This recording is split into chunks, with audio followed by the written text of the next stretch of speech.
지난 시간까지 배열 사용법에 대해서 알아봤습니다. 제가 앞에서도 말씀드렸지만 배열 사용법은 여러분들이 모르면 그때그때 제 책을 보거나 아니면 구글링을 하면 사용법 잘 나와 있습니다. 배열뿐만 아니라 앞에서 배운 자바 기능에서도 말씀드렸지만 중요한 건 앞에서 배운 기능을 이용해서 우리가 원하는 문제를 구현해서 정확한 결과를 출력하는 게 중요하다 그랬죠. 그게 프로그래밍의 최종 목표라 그랬습니다. 똑같이 이제 우리가 1차원 배열의 사용법을 이제 우리 학습을 했으니까 그걸 이용해서 여러 가지 문제를 한번 구현해 보겠습니다. 배열 많이 사용되죠. 그러니까 여러분들이 1차원 또는 2차원 배열을 여러분들이 능숙하게 사용할 수 있도록 여러분들이 조금 연습을 해야 된다 이거죠. 배열은 많이 사용됩니다. 자, 첫 번째 배열 사용 예제죠. 보면 문제가 다음 그림처럼 10개의 배열 요소 값들을 교환 후 출력해 보세요. 길이 10인 배열을 생성해서 자, 1에서 10까지 차례대로 초기화합니다. 예를 들어 요 배열이 넘이라고 했을 때 자, 우리가 어떤 처리를 해서 자, 최종적으로는 자, 첫 번째 배열에는 10, 두 번째는 9, 8, 7 해서 마지막에는 1. 그러니까 첫 번째 배열의 초기한 값을 뒤바꿔서 배열 값을 출력해봐라. 그런 의미죠. 자, 이런 문제가 나왔을 때 말씀드렸듯이 여러분들이 옆에 노트를 펼치고 나서 어떻게 해결이 될 것인가 궁리를 해보라 그랬죠. 자, 방법을 찾아야 되죠. 방법을 찾는데 중요한 부분이 특징이나 패턴, 규칙성 이런 걸 보라 그랬죠.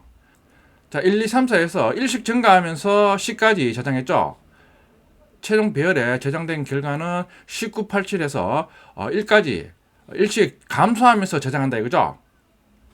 여러분들 옆에 노트를 펼치고 한번 그림을 그려가면서 한번 생각해 보세요. 자, 그러면 넘이라는 배열이 있을 때 자, 1, 2, 3, 4, 5, 6, 7, 8, 9, 10까지 지금 요소에 저장되어 있죠. 예를 들어 템포라는 똑같은 길이 10인 배열을 하나 만든다 이거죠. 그러면 요 템포의 넘의 값을 반대로 첫 번째 요소는 10을 저장하고 두 번째 요소는 9를 저장하고 이런 식으로 어떻게 저장할 수 있냐 그걸 한번 우리 그 방법을 찾아보면 되겠죠.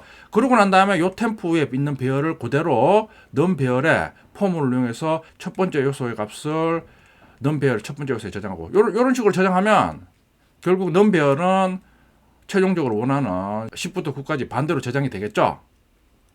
어떤 공통적인 규칙성을 발견하려고 하면 일단 구체적인 경우를 여러분들이 한번 손으로 노트에 한번 적어보라 그랬죠. 템프 X의 첫 번째 요소 템프 제로죠. 템프 제로에 대응되는 값은 넘 배열의 10번째 요소죠. 그러니까 넘 9다 이거죠. 템프의 두 번째 요소 값에 대응되는 넘 배열의 요소는 넘 8이죠. 템프의 세 번째 요소는 넘 7에 대응되고 네 번째 요소는 넘 6. 이런 식으로 대응이 되죠. 자, 여기에 대해서 우리가 찾을 수 있는 규칙성이 뭘까요? 자, 배열은 여러분들 배열에 대해서 문제를 풀 때 어떤 규칙성을 찾으려고 하면 배열의 인덱스의 관계를 보면 여러분들 쉽게 규칙성을 찾을 수 있습니다. 템포하고 넘 배열의 인덱스 편의상 템포의 인덱스는 X라고 하고 넘은 Y라고 하겠습니다. 어떤 규칙성이 있죠? 여러분들이 한번 찾아본다 이거죠. 여러분들이 제가 말씀드렸처럼 이렇게도 써보고 저렇게도 써보고 여러분들이 궁리를 해본다 이거죠. 어떤 규칙성이 있습니까? 도표에서 템포 제로와 템포 9의 규칙성은 자, 규칙성을 찾아보면 템포 제로에 대응되는 넘 배열은 넘 9죠. 인덱스가 0하고 9다 이거죠. 템포 1에 대응되는 넘 배열은 8이죠. 1하고 8이죠. 세 번째는 2하고 7이고 자세히 보면 0하고 9를 더하면 합이 9죠. 1하고 8을 더하면 9고 2하고 7은 9죠. 그러니까 찾을 수 있는 규칙성이 템포와 넘의 인덱스의 합이 일정하다 이죠. x 더하기 y는 9다 이거죠. 그 말은 y에 대해서 쓰면 9-x가 되죠. 그러면 x가 0일 때는 그러니까 템포 배열의 첫 번째 요소일 때는 y는 9가 되죠. x가 1일 때는 그러니까 템포의 두 번째 요소일 때는 y는 8이 되고 자, 이런 관계가 있다 이거죠. 예를 들어 x의 값을 0에서 8까지 증가시키면 넘 배열의 인덱스 y는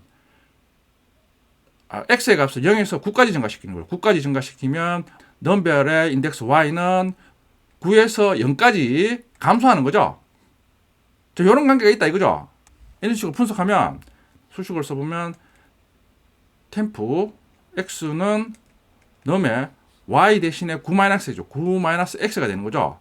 그러니까 x를 0에서 9까지 증가시키면 x가 0일 때는 템프 0은 넘 9가 되고 x가 1일 때는 템프 1은 넘 8이 되고 이런 식으로 이제 표에 있는 것처럼 매칭이 된다 이거죠. 그러면 x가 반복 변수겠죠. 그러면 포뮬을 이용해서 x의 값을 0에서 9까지 증가시키고 난 다음에 실행 블락에서 템포에 대해서 넘의 값을 반대로 저장할 수 있다 이거죠. 반대로 저장하고 난 다음에 최종적으로 템포를 넘에 이런 식으로 차례로 덮어 써버리면 넘에는 결국 우리가 원하는 최종적인 10에서 1까지 반대로 저장이 된다 이거죠.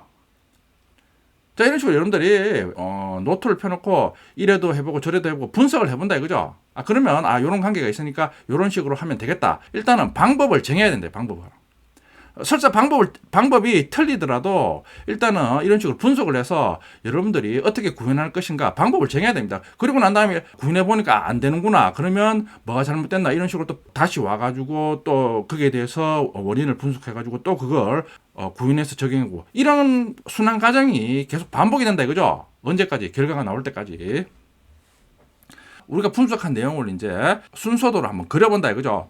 배열 초기화한 후 아까 나온 수식 템프 x는 num 9-x 요 실행문을 폼을 이용해서 수행한다 이거죠. 그럼 x가 0일 때는 템프 제로에는 num의 10번째 요소가 저장이 되는 거죠.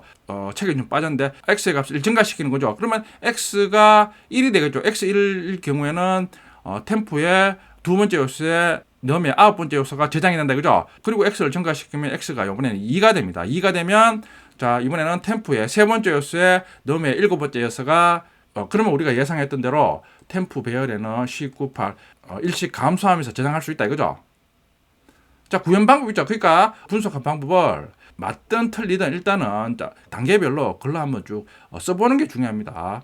포문을 돌면서 템프 배열의 인덱스는 x가 0부터 9까지 증가할 때 넘별의 인덱스는 9-x이므로 그러니까 넘별의 인덱스 요 y죠. y는 9-x죠. x이므로 9부터 0까지 감소되므로 각각의 x에 대한 넘별 요소의 값을 대응되는 템프 배열 요소에 저장합니다. 순서도 있었죠. 그러니까 템프 배열에는 넘별의 마지막 요소부터 차례대로 저장이 된다 이거죠.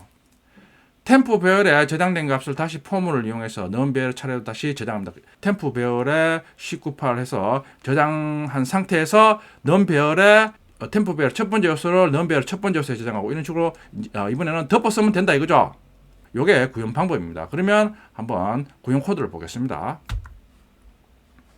자, num 배열을 int 타입을 선언 후 1에서 10까지 초기화합니다. 이제 구현 방법대로 코드를 구현한 거죠. int 타입 템프 배열 선언 후 new int length num 배열 길이와 동일한 템프 배열을 생성합니다. 교환 전 배열 요소 값을 출력해 봅니다. 그러면 num 배열의 요소의 값은 1, 2, 3, 4에서 10까지 일씩 증가하면서 출력하죠. 자, 포물을 이용해서 num 배열의 값을 역순으로 템프 배열을 저장합니다. 보면 i가 0부터 일씩 증가하면서 랭 10이겠죠. 10보다 적을 때까지 일씩 증가한다 이거죠. 그러면 자, 템프에서 i를 인덱스로 쓰는 상태에서 i가 0일 때는 num에서 랭 -1 9죠. 9 -0이니까 num 9죠. num 배열의 10번째 요소의 값을 템프에 저장하는 거죠. i가 1이면 템프 1은 num 랭 -1 i니까 이번에는 8이 되는 거죠. 템프와 num 인덱스의 요 수식 관계에서 템프에는 num 배열의 요소를 반대로 해서 저장하는 거죠. 그런 상태에서 이제 템프 배열에 반대로 저장된 템프 배열의 요소를 다시 num 배열에 이번에는 덮어 쓰는 거죠. 복사하는 거죠. 그런 후 num 배열의 값을 출력해보면 자, 이번에는 num 배열은 자, 19, 8 해서 1까지 감소하면서 요소의 값을 출력합니다. 그러니까 결론이 구현 코드는 우리가 앞에서 분석한 다음 어떻게 구현하겠다는 구현 방법을 단계별로 코드로 구현한 겁니다. 그러니까 여러분들 제가 말씀드렸듯이 자바든 다른 언어든 여러분들이 어떤 문제를 구현할 때는 방법을 가능하면 단계별로 세부적으로 정하는 게 중요합니다. 자, 그럼 이걸 한번 구현해 보겠습니다.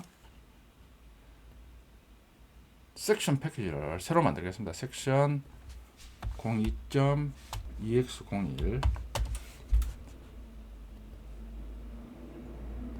클래스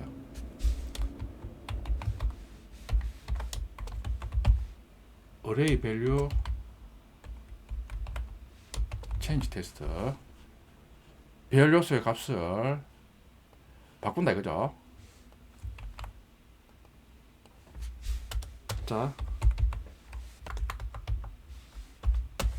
자, 넘 배열을 선언 후 1에서 10까지 초기합니다. 자, 변수 랭을 선언하면서 넘 배열 길이로 초기합니다. 템프 배열을 선언 후 넘 배열의 길이만큼 요소를 생성합니다. 그러니까 넘.랭을 써도 되는데 좀 길죠. 기니까 자 이런 식으로 프로그램에서 랭스 속성이 또 여러 군데 쓰일 때는 변수를 이런 식으로 따로 선언해서 랭스의 값을 저장해서 사용하면 편리합니다. 자, 교환 전 배열 요소 값을 먼저 출력해 봅니다.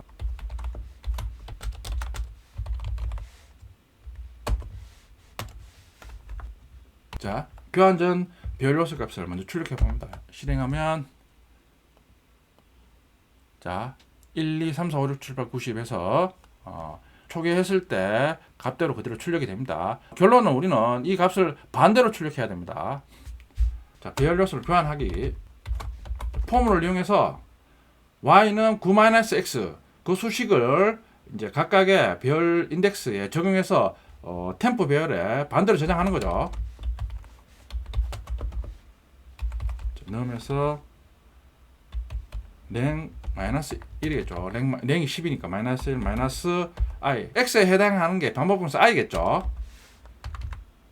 템포 배열에는 이제 값이 반대로 저장되어 있겠죠. 자, 그런 후 이제 최종적으로 넘 배열의 값이 반대로 출력되겠죠. 그러면 템포 배열을 넘에 복사를 해야 되겠죠. 폼을 이용해서 복사하는 방법은 이런 식으로 인덱스를 같게 하면 되죠. 넘 i는 템포 i니까 i가 0이면 템포 제로니까 템포의 첫 번째 요소의 값을 넘 제로 넘 배열의 첫 번째 요소에 저장하라. 덮어 써라 이거죠. 차례로 덮어 쓰겠죠. 자, 그런 후 최종적으로 넘 배열의 값을 출력해 보면 반대로 출력이 돼야 되겠죠.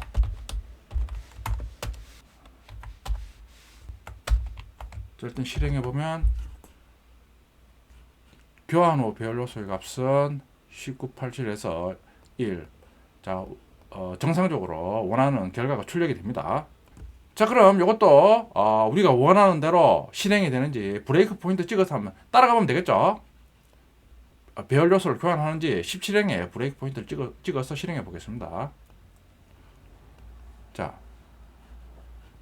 지금 넘 배열의 값은 1에서 10까지 차례로 저장됐죠. 자, 변수 상태판을 봐도 되고 배열명에 이런 식으로 마우스 올리면 대괄호 안에 1에서 10까지 각 요소의 저장된 값이 콤마로 나오고 있죠. 자, 해보면 i가 0일 때 자, 템포 배열 보면 템포에 첫 번째 요소에 10이 저장됐죠. 마우스 올리면 다른 값은 다 0인데 첫 번째 요소는 10으로 지금 저장되어 있죠. 계속 해보면 자, 여기 보면 1987에서 지금 반대로 저장되고 있죠.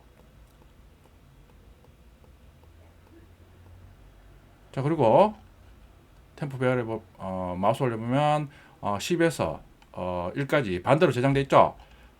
자, 그러면 이제 넘 배열에 이제 덮어 쓰는 거죠. 자, 넘 배열의 값이 자 보면 19876 해서 지금 반대로 지금 저장하고 있습니다. 자, 그런 후 이제 넘 배열을 출력하면 자, 이런 식으로 10에서 9까지 반대로 출력하고 있습니다. 배열 요소의 값을 반대로 저장하는 예제를 한번 실습해 봤습니다. 자, 지금 예제는 템포 배열을 이용해서 템포 배열의 값을 반대로 저장 후 다시 넘 배열에 복사하는 방식으로 구현했죠. 제가 말씀드렸듯이 어떤 기능을 구현하는 방법은 여러 가지가 있을 수 있습니다. 다음 시간에는 다른 방법으로 동일한 예제를 구현해 보겠습니다.